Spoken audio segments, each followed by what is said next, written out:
Y a veces incluso llegamos a hacer cosas porque todo el mundo lo hace y para que la gente no diga, ¿y cómo no haces aquello? Y entonces hacemos cosas que al final es plástico, es como los fariseos hacían, hacer cosas simplemente por el qué dirán, pero eso no pesa para Dios. Luego decimos, no, es que eso habría que hacerlo y me esfuerzo al máximo. Y bueno, está bien, pero al manzano no le tienes que obligar a dar manzanas. Su ADN es de manzano. Y sabiendo lo que hay en su identidad, al final produce el fruto. Y quería invitaros, y estoy haciendo unas predicaciones, si veis, muy de lectura de la palabra. Estuvimos haciendo el libro de Hechos, estuvimos haciendo el libro de Habacuc, y quería entrar en el libro de Efesios, porque es muy importante que leamos la palabra. Y digo, y si nos cuesta a veces en casa, como mínimo la vamos a leer aquí. Y también con la motivación de que la leamos y veamos qué Dios nos dice individualmente. El libro de Efesios es un libro que está escrito en el momento, si te acuerdas de nuestras cartas del libro de los Hechos, en el último momento, es decir, en el momento de encarcelamiento de Pablo. Estamos hablando del primer encarcelamiento, años 61, 62, y él escribe cartas a diferentes iglesias. Escribe de hecho 3 cartas que va a dar a un mensajero, un colaborador suyo, que se llama Tíquico, y van a ser las cartas de Efesios, de Colosenses y de Filemón. La carta de Filemón es dirigida a Filemón, algún día la trataremos, otra es a la iglesia en Colosas, pero la iglesia, o a la carta que se titula Efesios, los originales no siempre indica que es a los Efesios, y se piensa que era una encíclica, es decir, una carta para que pasara de iglesia en iglesia y se leyera las prescripciones de Pablo. De hecho, es una carta que está escrita en otra forma, es más directa, no da tantas indicaciones personales, etcétera, etcétera. No es tan argumentativa. El tema es que es un libro maravilloso. Jordi siempre me dice, me encantaría un día si puedes hacer un taller de cada libro, ¿para qué me puede ir bien? Y te digo, el libro de Efesios va bien para la vida cristiana. Pero la vida cristiana no comienza diciendo tienes que hacer esto, esto, esto y esto, sino son 6 capítulos, los 3 primeros capítulos comienza diciendo quiénes somos, para continuar los otros 3 capítulos diciendo y por tanto es natural que hagas esto. Y esa es la real vida cristiana. Dios no quiere que hagamos las cosas forzadas y por aparentar, sino nacido de una renovación de algo nuevo en nuestro corazón. Y así la misma escritura pues habla de Tíquico. Dice en Efesios 6, pero a fin de que también vosotros sepáis mi situación y lo que hago, todo os lo hará saber Tíquico, amado hermano y fiel ministro en el Señor, a quien he enviado a vosotros, precisamente para esto, para que sepáis de nosotros y para que consuele vuestros corazones. Y quería hablar hoy de identidad. Vamos a tratar hoy el primer capítulo, por tanto es una serie de 6 capítulos y cada día trataremos uno. Te invito a leerlo. Hace poco en el devocional diario que pasamos por WhatsApp también se trató Efesios, puedes releerlo. Él comienza diciendo, Pablo, apóstol de Jesucristo por la voluntad de Dios, a los santos y fieles en Cristo Jesús, que están en Éfeso, y entre paréntesis, gracia y paz a vosotros de Dios nuestro Padre y del Señor Jesucristo. Y ahora vamos a entrar al tema de identidad, pero antes de ello, permíteme explicarte una historia que ya conoces.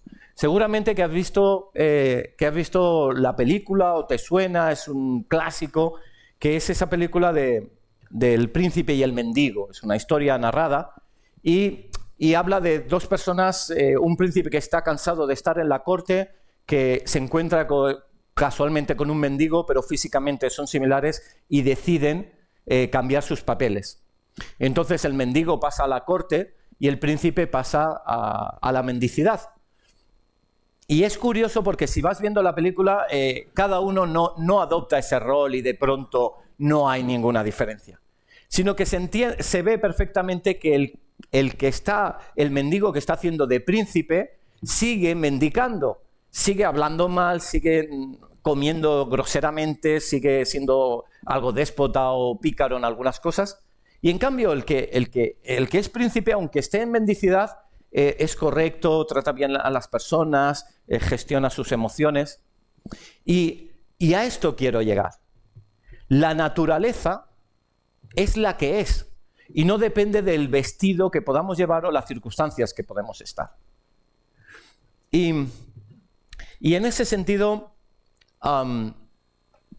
entramos en quiénes somos en Él, qué es la identidad. De hecho, es un tema que la sociedad cada vez está recibiendo mayores inputs agresivos para decir cuál es tu identidad a través de las redes sociales, lo que debes aparentar, lo que debes comprar, marcas, etcétera, etcétera, ¿no?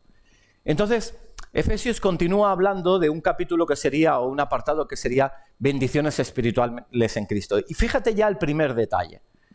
Dice, bendito sea el Dios y Padre de nuestro Señor Jesucristo, que nos bendijo con toda bendición espiritual en los lugares celestiales en Cristo. Y ahora no sé si te va a chocar más o menos, pero yo creo la palabra. Y te digo que es verdad. Y te digo lo que está diciendo de ti y de mí. Y te digo que lo que está viendo no es que estás en un autobús hacia Murcia, no es que estás aquí ahora sentado y que mañana tienes que ir a trabajar, no es que tengas el hombro de tal manera, sino que Dios, por su muerte en la cruz, Él ve en eternidad, en perspectiva, y te ve ya sentado en su mesa. Eres príncipe. Puede que estés mendicando o puedes que estés más acomodado en esta tierra. Pero eres un príncipe en esta tierra. Pero eres un príncipe porque estás en lugares celestiales en Cristo. De hecho, Efesios 2 también toca el tema y te dice de dónde viene. Dice, pero Dios, que es rico en misericordia por su gran amor con que nos amó, aun estando nosotros muertos en pecados, nos dio vida juntamente con Cristo. Es decir, el pecado nos apartaba de Él. O el andar en pecado, porque pecado, seguimos pecando, pero no queremos hacer.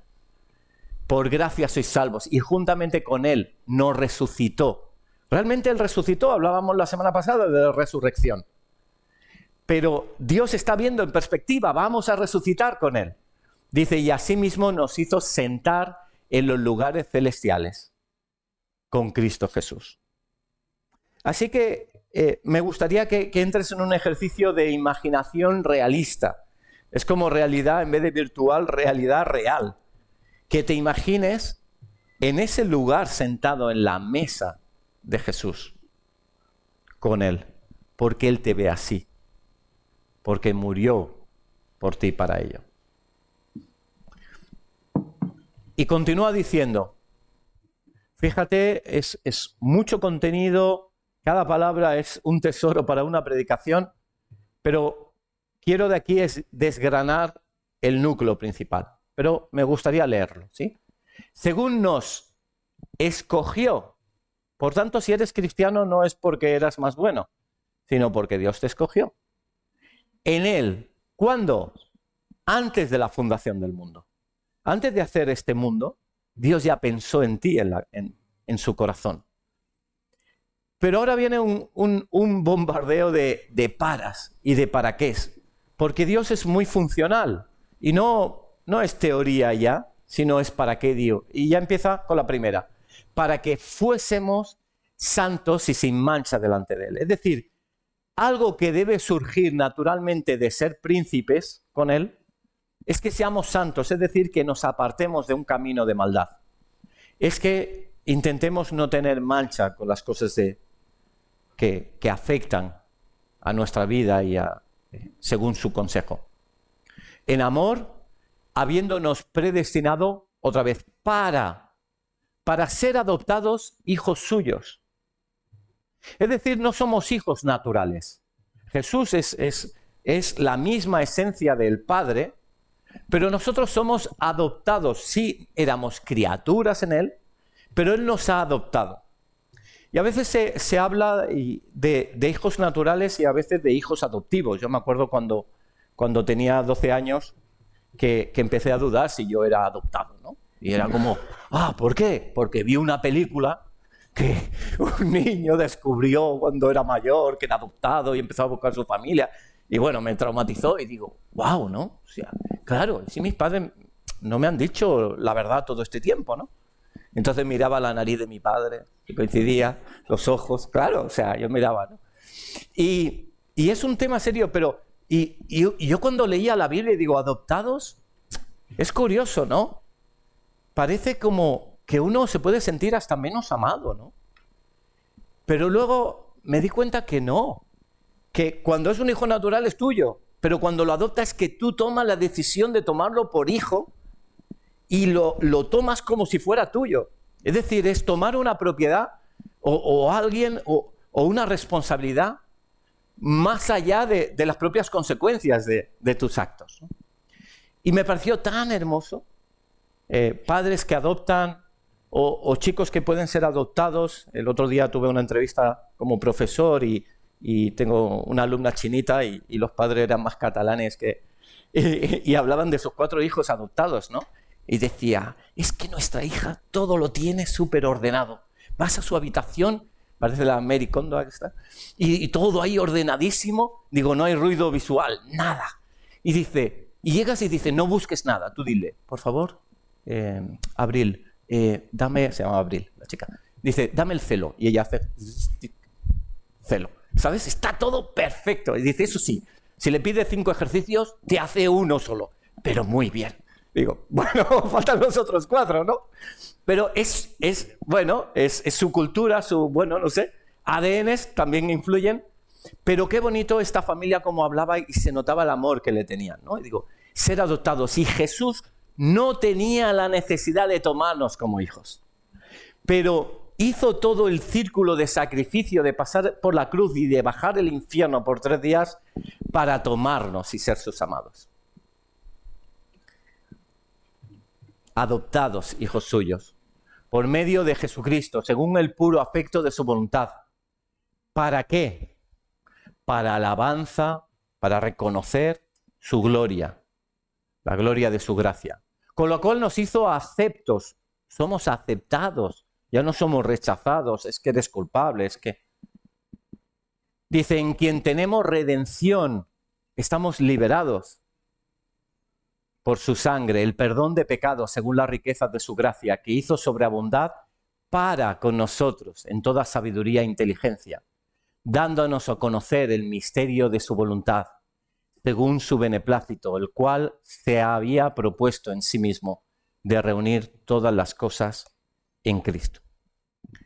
Y fíjate el punto clave de todo lo que se está hablando. Se está hablando que en el corazón del universo, donde emerge toda sabiduría, toda unción, toda verdad, el misterio más recóndito de todo el universo, ¿cuál sería? ¿Cuál es la pregunta que más se hacen los cristianos? Señor, ¿cuál es tu voluntad? ¿Cuál es incluso la pregunta que se hacen los ateos? Si Dios existiera, pues no sería, porque ¿cuál es su voluntad? Si existiera.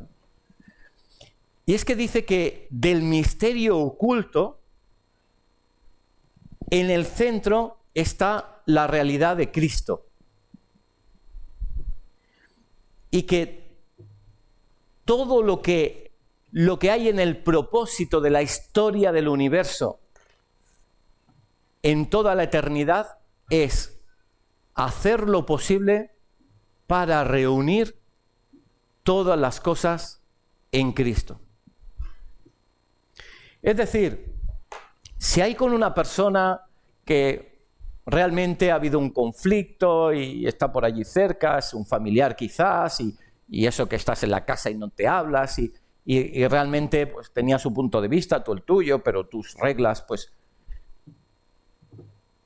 Pero ¿tú sabes que eso es un desorden, que ese no es el plan final de Dios? Pues Dios va a buscar ayudarnos a reunirnos en Cristo, en su voluntad, es decir, de traer paz en esa situación. Si, por ejemplo, una persona pasa una circunstancia muy complicada y empieza a hacerse pues adicto no sé, de videojuegos o de quizás algún fármaco, de lo que fuera, y entra y entonces, claro, esa adicción hace que llegue tarde al trabajo, entonces ahora ya no es tan eficiente, ya se duerme incluso en el trabajo, al final vuelve otro día, ya le despiden, todo empieza a desorganizarse. Pero Dios dice, no, es que eso hay que gestionarlo bien. ¿Qué Dios tenía en esa situación? No era para tomar un camino de adicción, era para tener un camino de enseñanza y de edificación. Entonces Dios nos invitaría a dejar esa adicción y poner todas las cosas en orden. Si tenemos pues una forma de vivir económicamente, pues totalmente tirando de visa, gastando mucho, más de lo que se puede, de las entradas que puedan haber, y quizás llevando una vida pues más aparente que otra cosa. Y bueno, no está en el orden de Cristo, sino el poder saber administrar las cosas que Dios te da. ¿Me explico? ¿Sí? Entonces, Dios lo que busca es ordenar, reunir. ¿Y qué había perdido hace muchos años? Había perdido a la humanidad. La humanidad se había perdido porque cada uno, dice la Escritura, que buscó lo suyo. Y es verdad que en esta sociedad se vive muy bien sin Dios, no es difícil. Una buena comida, un buen trabajo, buenos amigos, te apuntas a un club deportivo según te interese. O sea, puedes hacer muchas cosas si más o menos tienes salud y cierta economía. Pero en el fondo del corazón hay un vacío. Yo cuando conocí a Jesús, yo era totalmente ateo, como sabéis muchos de vosotros. Yo lo conocí con 27 años. Pero había una pregunta que me martilleaba con 24, con 25, con 26, que era, ¿y para qué esta vida? Yo puedo tener mi carrera acabada, mi familia preciosa, todo lo que quiera. Pero con 80, con 90 años, llegará un momento que esto se acaba. ¿Para qué ha servido todo? ¿Para qué esforzarse? ¿Para qué? ¿Qué hago yo en este mundo? ¿De dónde vengo? ¿A dónde voy? ¿No? Y para Jesús, reunir las cosas en Cristo es recordar a las personas que no conocen a Dios y recordarles el Evangelio. Decir, ¿sabes? Jesús existe. El otro día estaba en segundo de bachillerato, lo compartí en el grupo de vida, estaba dando clases de matemáticas, probabilidad, o sea, nada que ver, y entonces estaban intentando hacer un ejercicio mientras yo estaba apuntando la siguiente teoría, y uno dice, ¡ay, pero esto sale, la madre de Dios! Y entonces ya, el espíritu no permite que siga. Y digo, perdón, Dios no tiene madre. ¿Cómo que no tiene madre? Ya todo el mundo... Digo, a ver, tiene madre quien nace, ¿no? Yo he nacido, tú. Pero Jesús existía desde la eternidad, no tiene un inicio. Pero, ¿y el Espíritu Santo? ¿Y el Padre? No sé qué. Y al final, bueno, salió ahí el plan de salvación en 5 minutos que digo, bueno, tenéis las PAU en 1 mes y medio, continuaremos.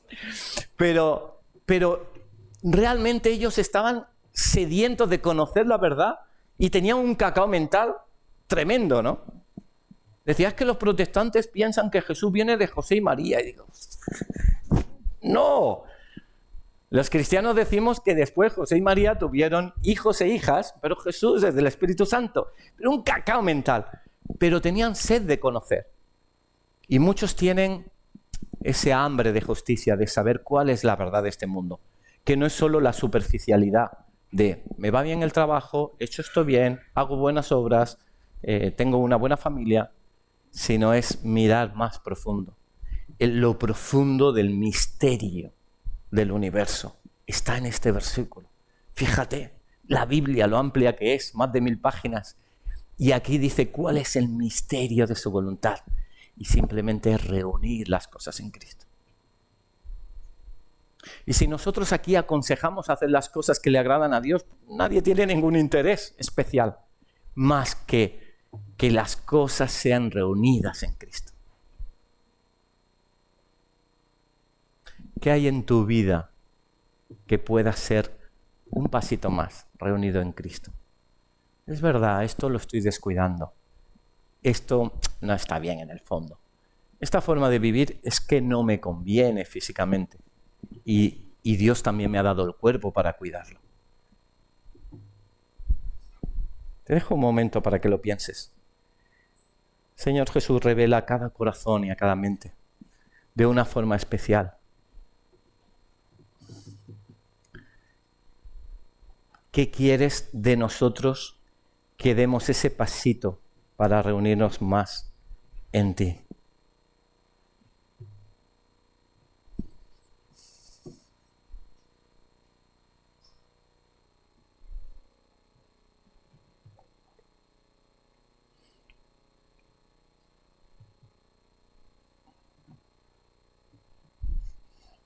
Seguramente que lo primero que se te ha venido a la cabeza es lo que luego igual dices, no debe ser eso. Pero es lo que sabes que sabemos que el Espíritu ya nos va hablando ahí. Continúa diciendo, en Él asimismo tuvimos. Y tuvimos muchas cosas. Una herencia, pudiendo estar en el cielo con Él, habiendo sido predestinados conforme al propósito del que hace todas las cosas, según el designio de su voluntad, a fin de que seamos para alabanza de su gloria, segunda vez que lo dice. Nosotros, los que primeramente esperábamos en Cristo, en Él también vosotros, habiendo oído la palabra de verdad, del evangelio de vuestra salvación y habiendo creído en Él, fuisteis sellados con el Espíritu Santo. Es decir, en el momento que uno reconoce que Jesucristo vino a morir por ti y por mí, el Espíritu Santo viene a morar. Recuerdo con los alumnos que decía, no, es que Jesús, la semana pasada se celebraban estas cosas. Jesús resucitó después de 3 días en el infierno. ¿Y por qué 3 días en el infierno? Porque hizo todo nuestro camino. Pero el infierno no existe. Claro que existe. O sea, Dios no te puede obligar a estar con Él toda la eternidad, si tú no quieres buscarle. Simplemente es una ausencia de Dios. Y eso no es bueno, porque es amor, es frío, es... Y decían, ¿y si no creemos que Jesús murió por nosotros? Y la de al lado le dice, que nos vamos al infierno. Pues vale. ¿Sabes? Vale, continuamos. Pero ahí queda. Es una decisión individual que es fácil, que no depende de nada más que decir, Jesús, gracias por morir por mí. Yo te quiero conocer. Perdona por todo mi pecado. El Espíritu Santo de la promesa, que son, el Espíritu Santo viene al corazón, las arras de nuestra herencia, nos recuerda lo que vamos a encontrar, hasta la recepción de la posesión adquirida, para alabanza de su gloria, tercera vez que lo dice. Y acaba el capítulo con esto, por esta causa también yo, habiendo oído de vuestra fe en el Señor Jesús y de vuestro amor para con... Mirad la intencionalidad continua. Todos los santos, no cesó de dar gracias por vosotros, haciendo memoria de vosotros en mis oraciones, para que el Dios de nuestro Señor Jesucristo, el Padre de la gloria, os dé espíritu de sabiduría y de revelación. Es decir, Dios lo que lleva a Pablo ahora es hablar de que para entender esto necesitamos un espíritu de sabiduría y revelación. Yo cuando conocí a Dios, fui a una amiga mía que estudiaba conmigo física y le dije, que he encontrado a Dios. Y me decía, ¿tú que me decías que yo para qué iba a la iglesia católica si no hablaba con Dios? ¿Que yo dejé la iglesia católica por ti? ¿Ahora me vienes con esas? Digo, pero que yo lo he encontrado realmente, tú no hablabas con él, pero yo sí. Y decía, anda ya. Y no conoció a Dios. Para mí era, si está al extremo le falta un pasito. En mi entendimiento. Y en cambio otros, el duro, más duro, tengo un tío, bueno, el tío, no, duro, toda la vida duro, viviendo en Málaga y al final sus hijas y sus nietas diciendo, en el lecho de muerte aceptó a Jesucristo quebrantado, aceptó. Y nadie era comunista, machista, era todos los istas. Y es que dices, ¿quién daba? Porque Él nos escogió, no lo sé. Pero Dios nos llama a predicar y que Dios nos dé que Dios nos dé el espíritu de revelación y sabiduría. Y así acaba, dice, para que sepáis cuál es la esperanza que Él os ha llamado y cuál es la riqueza de la gloria de la herencia en los santos y cuál la supereminente grandeza de su poder para con nosotros los que creemos, según la operación del poder de su fuerza, la cual operó en Cristo, resucitándole de los muertos y sentándole a su diestra en los lugares celestiales, sobre todo principado y autoridad y poder y señorío, y sobre todo nombre que se nombre, no solo en este siglo, sino también en el venidero. Es decir, dice que el poder más impresionante que lo tiene el Espíritu Santo, imaginad el poder que tiene, que fue capaz de resucitar a Jesucristo. Pero mira cómo acaba, dice, y sometió todas las cosas. O sea, Jesús se va al cielo y se las da para que cuide a unos administradores. Dice, y sometió todas las cosas bajo sus pies y lo dio por cabeza sobre todas las cosas a la iglesia. La iglesia no es un club social. La iglesia no es algo tradicional. No es unas buenas costumbres para hacer el bien y no tanto el mal. O sea, la iglesia está supervisando, cuidando, gestionando, ministrando que estas cosas sucedan. Porque Jesús no quiso dejarlo en un gobierno, no quiso dejarlo en un reino, no quiso dejarlo en una etnia, como antes los judíos, sino que quiso dejarlo a la iglesia. Es decir, tú y yo, los que hemos reconocido a Jesucristo como nuestro Salvador, estamos para ayudar a reunir las cosas en Cristo. Porque somos, la iglesia somos su cuerpo. La plenitud, imagínate la plenitud de Jesús. Esa es la iglesia, la plenitud de aquel que todo lo llena en todo. San Agustín de Hipona decía, es imposible amar a Jesús si no se ama a su esposa. Es imposible. Porque quien no ama a la esposa, no ama al marido. La iglesia es el vehículo que Dios usa para que estas cosas sucedan. Y de aquí viene el ser aceptos, el tener el Espíritu Santo, el tener una heredad, el ser personas con esperanza, el andar en buenas obras, el ser santos y apartados. Simplemente es una consecuencia. Y yo te pido con esta predicación que dejemos de intentar hacer el bien como una buena costumbre, sino que busquemos el hacerlo porque realmente sea algo de naturaleza divina. Y la naturaleza divina solo se aguza con naturaleza divina. Es decirle, como hablábamos de Habacuc, Señor, esto me cuesta, transforma mi corazón. Yo me acuerdo cuando me convertí a Jesús, yo tenía mis negociaciones con Jesús y dije, Jesús, todo lo que dice tu Biblia, estoy dispuesto, me lo creo, todo, pero eso del mono, no. Venimos del mono, estoy convencido y esto es lo que hay, esas son mis reglas, ¿sabes? Pobrecito, ¿no? Yo. Y Jesús, ¿sabes qué me dijo? Nada. Digo, ¿ves? Venimos del mono, ¿no?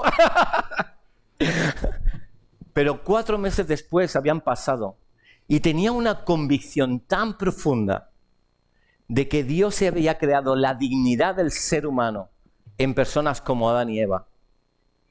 Digo, Señor, es una realidad profunda, no es lógica, es algo espiritual que Dios nos lleva a revelación.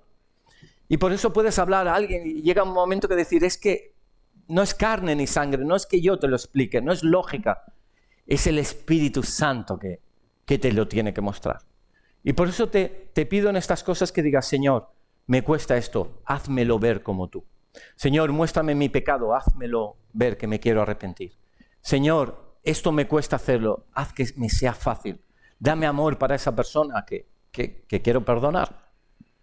Que sea algo donde Dios sea el protagonista, porque en el fondo Él es el protagonista. Es quien quiere reunir, es el rey, nosotros solo los príncipes, sentados a su mesa. Y si quiero cerrar en tres cosas a recordar.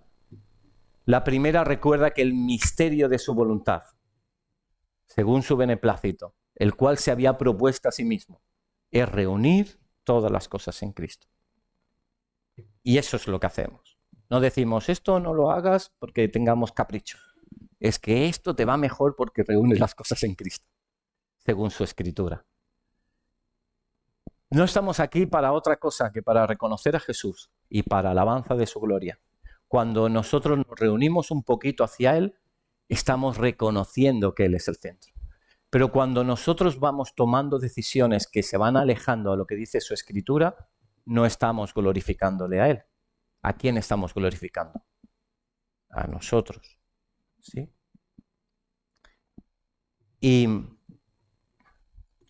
eso no da honra. Y mirad un momento Pedro que dice en la Escritura, dice, si tomas el camino de ir en contra de lo que dice el Señor, dice, entonces en vano murió Jesús.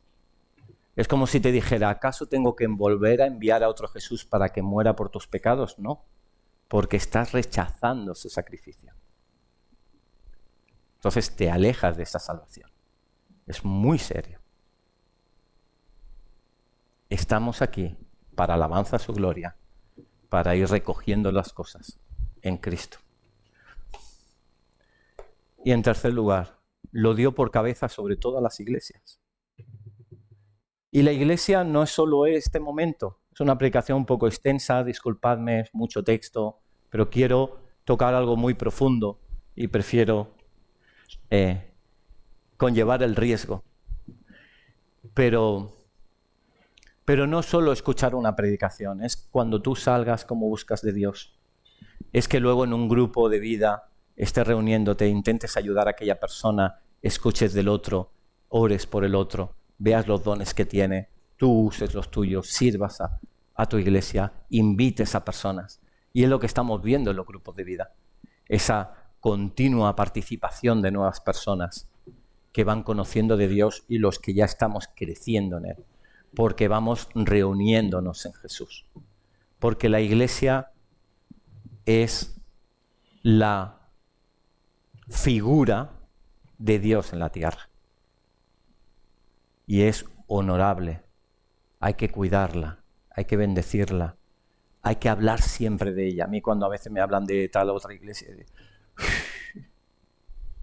cada uno tiene su llamado de parte de Dios y yo no sé. Pero es su iglesia. Dios bendiga a la iglesia de Dios.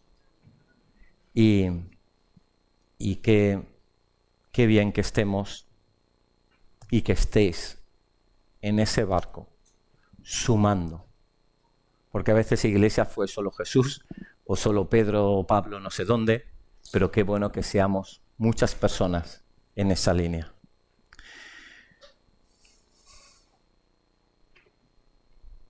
¿Qué aspecto de tu vida puede ser reunido a Cristo?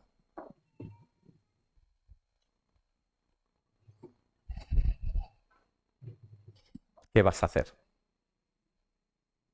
Si no lo tienes claro, podemos preguntarle al Espíritu Santo, ¿verdad? Entonces te voy a invitar a a tener un momento de oración, ¿de acuerdo? Y si quieres conocer a Jesucristo y no lo conoces, te pediré algunas cosas, ¿vale? Te pediré que levantes la mano para poderlo conocer y te pediré que vengas aquí. Me gustaría orar contigo para recibir a Jesucristo en tu vida. Simplemente eso. Y luego volverías a tu lugar. acuerdo? Simplemente